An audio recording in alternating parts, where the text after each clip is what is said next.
Olá, amigos, boa noite. Muito obrigada pelo convite, agradecendo ao Centro Espírita Ibirajara por mais essa oportunidade. Hoje nós vamos conversar sobre algumas perguntas do Livro dos Espíritos, na sua parte 4, na natureza das penas e dos gozos futuros. Então, as perguntas vão da 965 até a 982. Como vem, são muitas perguntas, não dá para a gente assim esmiuçando cada uma delas, mas nós vamos aqui ir conversando, trazendo algumas ideias, porque com certeza podemos consultar para o desenvolvimento do tema. Então, começando pela 965, Kardec pergunta, se as penas e os gozos da alma após a morte têm alguma coisa de material. E a resposta, é claro, não podem ser material, porque a alma não é material. Então, os espíritos já vão respondendo que não tem nada de material, nem na pena e nem nos gozos dessa vida que a gente... de retorno ao mundo espiritual, né? Então, o espírito, inclusive, ele dá a informação, a resposta, que o espírito, uma vez desprendido, ele ainda é mais impressionável. A matéria não mais lhe enfraquece as sensações, ou seja, o corpo material que amortece um pouco das nossas sensações, das nossas emoções, das consequências desse pensamento, porque divide conosco as consequências do que a gente pensa, do que a gente sente, não existe mais, ou seja, é bastante intenso e sentido por nós no mundo espiritual. O que pensamos, o que acreditamos, o que sentimos, é mais impressionável ainda as sensações e o resultado delas, do nosso pensamento, da nossa emoção, realmente é sentido pelo nosso corpo perispiritual e por nós. A realidade de tudo, a intensidade, torna-se, como dizer, a gente sente em toda a sua totalidade. Não tem mais a amortização, vamos dizer, o corpo físico que amortiza, a gente não tem mais esse recurso. E dando continuidade, ele pergunta: por que o homem faz ideia tão grosseira e absurda das penas e do gozo dessa vida futura? Por que a gente imagina tanta coisa que não tem nada a ver, né? A resposta dos espíritos é que a nossa inteligência não é suficientemente desenvolvida ainda. A gente não consegue realmente entender direito o que aconteceria, ou como é, ou a gente imagina, ou a gente acredita, ou recebeu informação. E a gente tem dificuldade, né? Nós temos dificuldade de entender. Para nós, a doutrina espírita nos esclarece bastante, mas para muitos companheiros nossos não tem toda essa informação, essa clarificação de ideias. Continuando. Por isso foi necessário fazer algumas comparações, usando de figuras e de imagens que foram tomadas como realidade, o que dificulta, né, ainda mais essa ideia e essa imaginação do que seria a vida futura. Mas ele diz que o homem, conforme fosse esclarecendo, o pensamento vai compreendendo, e aí a gente pode ir mudando o nosso entendimento. Na seguinte, na 967, em que consiste a felicidade dos bons espíritos? Uma pergunta interessante, né? Estamos falando dos bons espíritos, aqueles que já caminharam um pouco mais. Em que consiste a felicidade dos bons espíritos?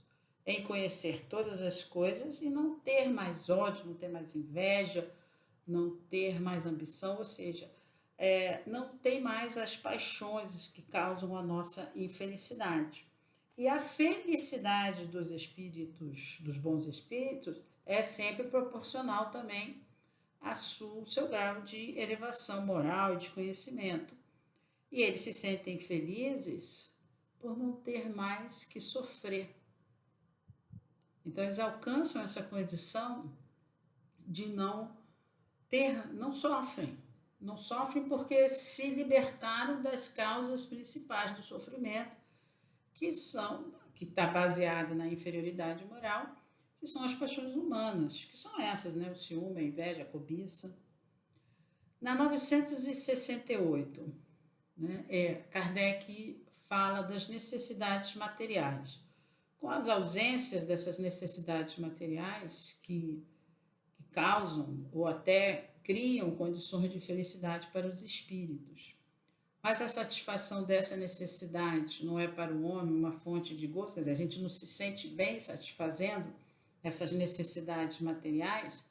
A resposta é interessante, porque ele diz que mas são satisfações, são gozos animalizados, são gozos animais. E quando não pode satisfazer essa necessidade, a gente se tortura e é isso mesmo.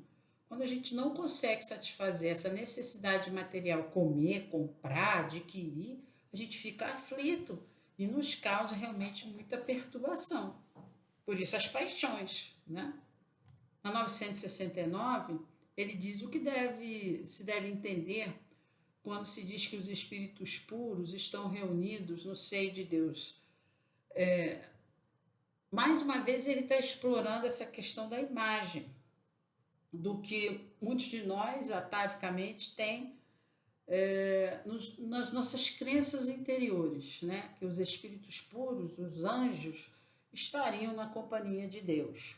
Ele explora mais uma vez e pergunta aos espíritos sobre essa imagem. A resposta é bastante interessante. É uma alegoria, que é para dar quer dizer, é mais uma vez um recurso, né? Para dar a ideia da compreensão que eles têm, os espíritos puros, da perfeição de Deus. Mas não penseis que esses espíritos bem-aventurados estejam ali em contemplação pela eternidade, ou seja, eu alcanço a condição de espírito puro, vou ficar ao lado de Deus e não vou mais fazer nada, não vou preciso ajudar em mais nada. Mais uma vez é um equívoco de entendimento, que a gente toma a imagem por verdade, como ele já explicou acima, achando que uma vez que chegamos nessa condição não precisamos mais trabalhar, né? Trabalhar para si e trabalhar principalmente para o próximo. E Kardec os espíritos seguem. Conhecem e sabem todas as coisas, esses espíritos puros, né? E empregam proveitosamente a inteligência adquirida para auxiliar o progresso dos outros espíritos, ou seja, daqueles espíritos que ainda estão inferiorizados, imperfeitos. E ele afirma, a resposta afirma, essa é a ocupação e mesmo é o tempo, que é a satisfação, é o gozo desses espíritos puros, é exatamente ajudar os outros espíritos que ainda não progrediram a alcançar e auxiliá-los a chegar nessa condição de espíritos melhores. A próxima pergunta é: em que consiste o sofrimento dos espíritos inferiorizados? Por que a gente sofre? E a pergunta é interessante, porque a resposta é interessante, porque ele diz assim: são tão variadas as causas que produzem, né, quanto são os graus de inferioridade. Ou seja, quanto são as causas individuais de cada um que geram o nosso próprio sofrimento. Mas ele diz, a cobiça, quer dizer, cobiçar coisas, achar que coisas ou condições ou pessoas, o que é material, vão nos trazer felicidade, ver a felicidade e nesses objetos que desejamos, ou pessoas, ou posições sociais, e quando a gente alcança, a gente atinge, não tem felicidade. E ele ainda fala das paixões, que é a mágoa, o ciúme, a raiva, e um termo interessante, que é ansiedade moral indefinível. Ou seja, inconscientemente, ou seja, gravado na nossa consciência, a gente sabe que tem que chegar ao lugar de progresso, à perfeição. E isso nos causa inquietação. E a gente erra nas nossas escolhas, principalmente quando colocamos a felicidade nesses objetos, situações ou pessoas. E quando chegamos lá, a felicidade que a gente busca não chega. E isso nos causa ansiedade moral. A gente quer chegar, mas tropeçamos. E isso também nos causa sofrimento. Interessante a resposta. 971. A influência que os espíritos exercem uns sobre os outros é sempre boa? Né? Resposta. Ela é boa quando parte dos bons espíritos. Essa influência é boa, mas quando parte de espíritos inferiores e perversos, a ideia é desviar aquele a qual eles estão influenciando do caminho do bem. E não é eles, pelo contrário, a influência quer que ele permaneça no mal durante a vida terrena. Então, a influência é boa quando parte dos bons espíritos, e ela é ruim quando parte de espíritos ainda até perversos, né? E ele complementa a pergunta: então a morte não nos livra dessa tentação? Aí a resposta: não. Aí vem um dado interessante que eu achei, mas a ação dos maus espíritos é menor sobre os espíritos desencarnados do que sobre espíritos encarnados. E por quê, né? Por quê? Porque os encarnados estão sujeitos às paixões materiais que foram aquelas definidas, como a gente viu lá em cima, os objetos, o material, é a ambição, é a cobiça, é a paixão, eu quero tomar as coisas para mim, a felicidade estão em coisas, em pessoas. Esse nosso comportamento é que é a base para sofrermos o que ele chama de tentação, as influências negativas. Por isso é que os desencarnados estão menos sujeitos à influenciação ou facilitar essa influenciação, porque não estão tão sujeitos às paixões materiais como nós que estamos encarnados.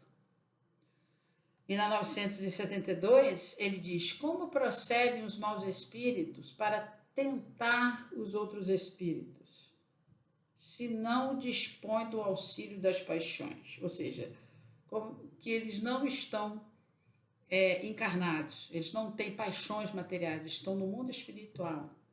A resposta é interessante.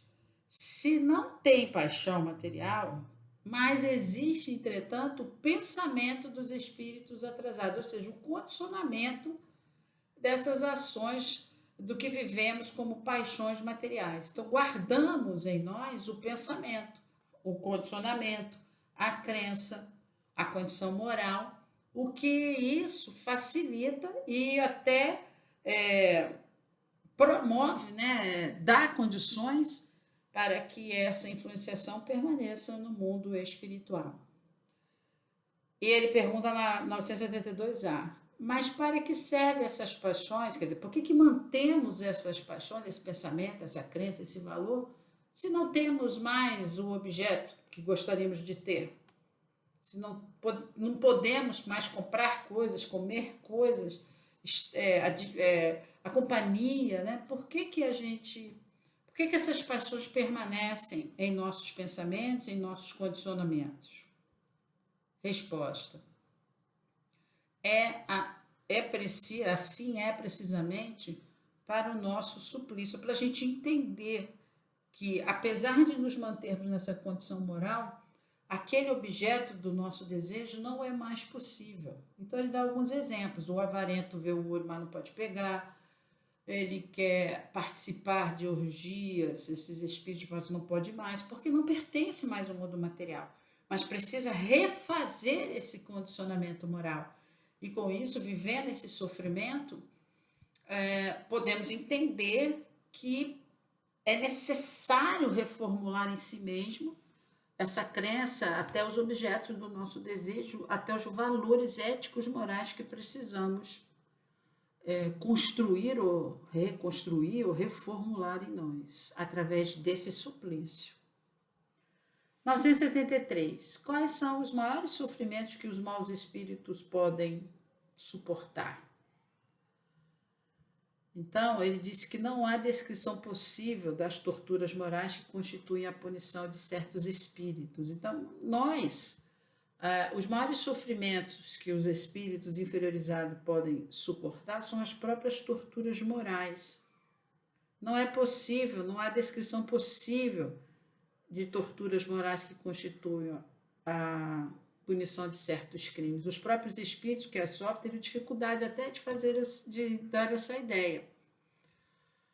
Mas seguramente a mais horrível é o pensamento de serem condenados para sempre. Então, essa ideia da pena eterna, que muita gente ainda acredita, é a mais sofrida, é a mais horrível. Ou seja, a gente incrementa a ideia de que aquela pessoa não tem recuperação. Essa é a mais terrível das ideias que a gente pode, porque a gente condena aquela pessoa, ou melhor, a gente retira dela o direito de recuperação. Então ele diz no comentário que o homem tem das penas e dos gozos da alma após a morte uma ideia mais ou menos elevada segundo a sua própria inteligência, a sua condição de entendimento. Quanto mais a gente esclarecer as pessoas que não há penas eternas, que todo mundo tem direito a um recomeço e que Deus sempre oportuniza essa condição, podemos ir amenizando o sofrimento. E inclusive isso é abordado por ele um pouco mais embaixo nas comunicações espíritas, ou seja, nas reuniões mediúnicas, quando a gente faz atendimentos a irmãos nossos ainda desencarnados, que estão no mundo espiritual, contendo essa crença de que vão sofrer para sempre ou estão condenados para sempre, as penas eternas, onde quer que estejam. E ele então diz que as comunicações espíritas têm por fim mostrar-nos o estado futuro da alma, não mais como uma teoria, mas já como uma realidade. Ou seja, a gente vai estar no mundo espiritual e a reunião mediúnica possibilita muito isso. E ele diz que colocam sobre os nossos olhos as vicissitudes do além-túmulo, mas também, ao mesmo tempo, apresenta como consequência perfeita da lógica do que vivemos. Então, nós estaremos no mundo espiritual com as consequências da vida que tivemos no mundo material. Assim, a gente também pode conversando no atendimento mediúnico, explicar isso para os nossos irmãos também no mundo espiritual e dar a eles chance de refazer seus pensamentos e caminhar ainda no mundo espiritual, aumentando as suas chances de recuperação, né? Depois, em 1974, mais uma vez, Kardec vai conversar conosco sobre uma imagem. E ele fala da doutrina, né, do fogo eterno.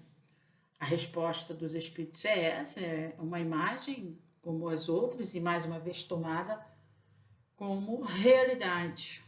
Mas ele fala desse temor que nós temos do fogo eterno. Então ele pergunta, mas esse temor não pode ter um resultado bom? Quer dizer, pode dar certo essa ideia de você ter medo de arder no fogo para sempre? Né? Resposta muito interessante dos espíritos, porque diz assim, vede se ela refreia aqueles que ensinam. Quer dizer, se desse certo, se fosse uma coisa que desse certo, já teria refreado os hábitos, as decisões, os costumes, né, os maus costumes, e isso não acontece. Então ele diz assim, se ensinais coisas que a razão rejeita mais tarde, produzireis uma impressão que não vai durar, porque não faz sentido. E ainda podemos criar mais dificuldades de entendimento ainda para esse do qual nós estamos conversando. Então, se temer alguma coisa desse bom resultado, as coisas já estariam até resolvidas. Mas não está. É isso que a resposta dos espíritos nos chama atenção. Então, a gente tem essas crenças do fogo eterno, e isso é muito antigo, como ele diz nos comentários, mas é uma linguagem figurada para traduzir essa condição do que o fogo, né, a comparação mais energia, a questão da energia do fogo, né, mas não serve como meios de modificar o comportamento humano, porque ela não é compreendida, ela é temida, e essa faz toda a diferença quando a gente vai aplicar esses princípios da crença, né? Na 975, ele conversa conosco. Os espíritos inferiores compreendem a felicidade dos espíritos bons, né, do justo? E a resposta dos espíritos que sim. E nos é até um momento assim de tortura, de insatisfação, porque a gente compreende, né, os espíritos inferiores compreendem que estão privados daquela condição por responsabilidade própria. E quando a gente está no mundo espiritual, né, que é o que diz aqui, a gente, principalmente para reencarnar, como temos mais consciência, a gente até pede, nessa nova existência, a gente pede a reencarnação para tentar abreviar essa nossa condição de espírito inferiorizado, tentando realizar e viver uma nova reencarnação. E nos comentários ele diz, o espírito na erraticidade abrange a sua visão. Né? Então a gente tem de um lado as exigências do nosso passado, que seja tudo que fizemos, e do outro o futuro prometido, que a gente entendeu a nossa falta e quer chegar naquele lugar que a gente elaborou, que nós elaboramos no nosso planejamento. Então isso consiste, esse estado de lucidez na erraticidade para os espíritos, com exceção. A gente sabe depois qual é o André Luiz que tem exceções para essa condição. Mas essa é a nossa condição na erraticidade. Não temos mais o véu do esquecimento, não temos o corpo físico, então, em tese, temos a totalidade da informação de quem somos. E fazemos esse planejamento, o que nós fomos e fizemos no passado e aonde gostaríamos de chegar. Ver os espíritos que sofrem não é para os bons uma causa de aflição? Né? Quer dizer, aqueles que já alcançaram uma condição melhor não se sentem aflitos, não perturba a felicidade deles? Então, a resposta é que não é uma aflição, pois eles sabem que o mal terá um fim, vai acabar e ajudam os outros no seu aperfeiçoamento, estendendo-nos as mãos. E essa é a principal ocupação e motivo de felicidade quando eles obtêm o êxito, ou seja, quando os nossos amigos espirituais, nossos anjos de guarda nos ajudam, que são esses espíritos bons, e eles têm êxito junto conosco. Então, isso consiste na felicidade desses bons espíritos, mas isso não dá a eles nenhum tipo de perturbação. Continuando, concebe-se isso de parte dos espíritos estranhos, mas e se fossem pessoas que esses espíritos bons têm afeto e ainda estão encarnados? Será que isso perturbaria a felicidade deles? Aí a resposta que os espíritos dão é: eles se afligem mais com a falta da coragem que atrasa esses entes que eles possam estar observando, do que propriamente com o sofrimento, que eles sabem que serão passageiros, até porque passaram já por essas expiações, por essas provas e expiações. Então, eles sabem que em um determinado momento o sofrimento vai acabar.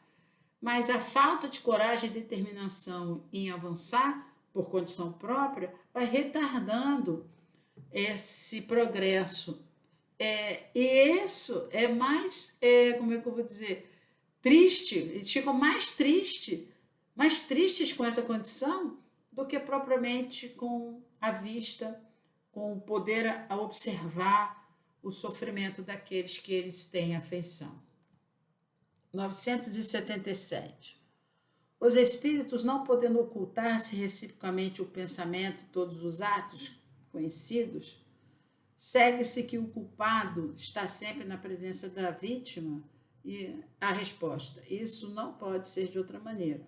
Então a gente realmente fica ligado às más condutas, né? A gente, pelo menos no nosso pensamento, a gente visualiza aquela situação e o sofrimento da vítima, se ela não estiver ali perto, propriamente dito. Essa revelação de todos os atos do passado e a presença constante da vítima não será um castigo? Aí a resposta é maior do que a gente possa pensar, mas somente até que ele expie as suas culpas, as suas faltas, né? E seja como homem em novas existências corpóreas, ou seja, ele vem para o processo reencarnatório junto com essas vítimas ou não, ou num processo, para resgatar, para recuperar as suas ações equivocadas do passado. Então, só sofre, esse aqui é interessante, a gente só sofre à medida, ou só passa por situações, na medida certa da gente se recuperar. A partir do momento que a gente se recupera, entende, modifica, caminha em outra direção, esse castigo, né, que a palavra que ele usou é castigo, fica presente. Quando a gente se recupera, ele cessa, né? É cobrir, né, o amor que cobre a multidão de pecados, né? Uma vez compreendido, não há mais necessidade de sofrer. E ele comenta: quando estivermos no mundo dos espíritos, todo o nosso passado estando descoberto, o bem ou o mal, serão igualmente conhecidos. E aí as nossas almas vão refletir o que nós somos. Então, o homem perverso, ele sente vergonha, né? Pesar e remorso pelo que fez, mas aquele que já está em andamento, já está no caminho do justo, do bom, e já está se esforçando para se melhorar, aí ele goza de uma certa serenidade. 978, a recordação das faltas que a alma tenha cometido, quando ainda imperfeita, não perturbaria a felicidade dos espíritos que já tivessem se recuperado, né? Que já se depurou? A resposta é não, porque ela já resgatou as faltas e saiu da condição, saiu vitoriosa das condições da prova, o que equilibra aí a nossa balança diante da lei de causa e efeito. Não há necessidade da gente, não atinge mais a condição uma vez que foi recuperada, resgatada, recolocada, né, dentro da lei de causa e efeito, o que nós prejudicamos. Não há mais como aquele fato do passado que foi equacionado perturbar o nosso futuro.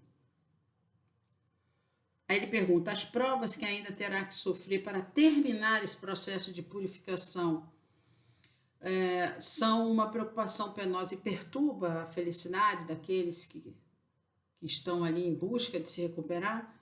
A resposta é que é para a alma maculada, ou seja, aquela que ainda está atingida pelo fato do passado, por isso ela não tem ainda a felicidade que é precisa. Então, para alcançarmos um determinado status de felicidade, de condição moral, a gente precisa ir zerando mesmo a condição equivocada do passado. É o único jeito. Porque a alma que ainda está marcada pela consequência do equívoco, ela precisa se recuperar na sua transformação e na reparação com os outros, para que a alma, né, deixe de ser maculada e se torne imaculada. Ela vai se tornando aperfeiçoada, né? Então perturba assim, enquanto tivermos a marca da imperfeição, a nossa felicidade ainda não pode ser total, ou pelo menos o melhor que a gente pode nessa condição.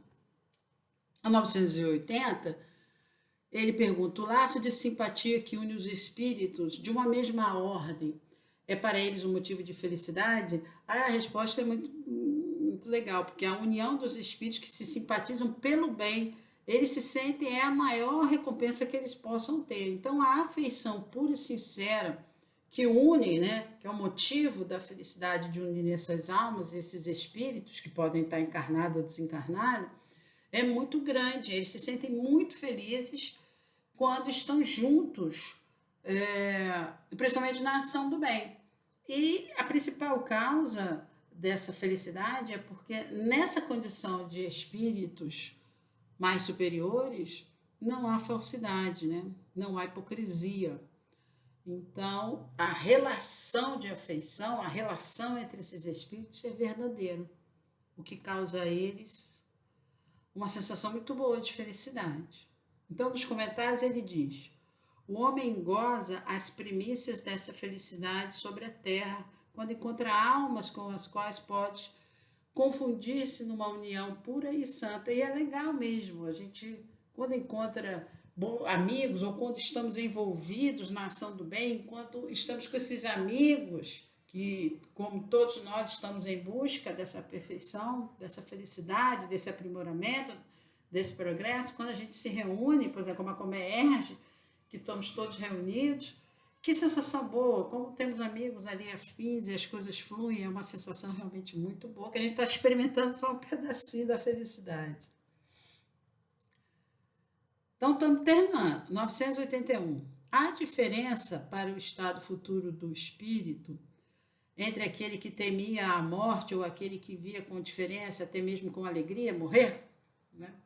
Então, Kardec pergunta se há diferença para a vida futura, aquele que tem medo da morte, aquele que não está nem aí para a morte, o outro até que se sentiria feliz se morresse. Aí ele diz, a diferença pode ser grande, né? Entretanto, ela, em geral, se apaga ante as causas que produzem esse medo ou esse desejo. O que teme ou quem deseja pode ser impulsionado por alguns sentimentos diversos. Então, eu posso morrer, eu quero morrer porque eu quero me livrar de alguma coisa, ou eu quero dar fim às tribulações da minha vida. Então, dependendo dessa motivação de medo, de morte, da morte ou da indiferença, ou mesmo da alegria, que serão analisados, né? Então, é que ele diz, é evidente, por exemplo, que aquele que deseja a morte unicamente por ver a mesma, o fim da tribulação, de certa maneira se queixa das provas que sofre. Então, teremos consequência com relação a esse desejo, a esse encarar a morte, dependendo das nossas definições, do que nos motiva diante da morte, terá, sim, consequências para essa vida futura. A última, 982, é uma pergunta interessante. Diz assim, é necessário fazer profissão de fé, ou seja, declaração pública, que somos espíritas, né? No espiritismo, e crer nas manifestações mediúnicas, aparições de espíritos, para assegurar a nossa sorte nessa vida futura? Ou seja, sermos espíritas ou declararmos que somos, ou as questões, nosso posicionamento, quanto que essa manifestação dos espíritos é importante, né? Garante a nossa vida futura, garante a sorte? A resposta, se assim fosse, todos que não creem ou que não não conhecem, inclusive, esclarecer, seriam deserdados, o que é um absurdo. Né? Então, não é possível, não é porque a pessoa não é espírita, nada disso. Ou não acredita no que o espiritismo traz, não dita essa condição da sorte, né? É o bem que assegura a sorte no futuro. Então, fazer o bem é que conduz a uma condição boa, vamos dizer, né? No futuro do espírito, seja nas próximas encarnações ou mesmo amanhã, nas próximas ou a sua condição mesmo no mundo espiritual. E aqui ele termina, o comentário dele a crença no espiritismo ajuda o homem a melhorar-se ao fixar-lhe as ideias sobre determinados pontos do futuro. Então, ela apressa o adiantamento dos indivíduos e da massa porque permite considerações o que seremos um dia. O espiritismo ensina a suportar as provas com paciência e resignação, desvia o homem da prática dos atos que podem retardar-lhe a felicidade futura. E é assim que contribui para a sua felicidade. Mas nunca se disse que sem ele, ou seja, sem ser espírita ou não conhecer o espiritismo, não se possa atingir essa condição de felicidade, de gozo, de vida futura. E para encerrar, eu queria falar rapidinho do livro Céu e Inferno, ou outro título que está embaixo, A Justiça Divina segundo o Espiritismo, que é a ampliação do estudo dessas perguntas em livro próprio. E lá no capítulo 7, As Penas Futuras segundo o Espiritismo, no livro Céu e Inferno, Kardec nos apresenta o Código Penal da Vida Futura. Traz 33 itens ali pedagogicamente corretos e alinhados para que possamos aprofundar os estudos e os entendimentos dessas perguntas que tratamos. E aqui, para encerrar, eu vou deixar a frase que ele encerra no capítulo 7 do Céu e Inferno, que diz assim: a cada um segundo as suas obras, no céu como na terra. Tal é a lei da justiça divina. Então, mais uma vez, meus amigos, muito obrigado pela oportunidade, boa noite a todos e agradecidos mais uma vez por estarmos aqui reunidos. Boa noite.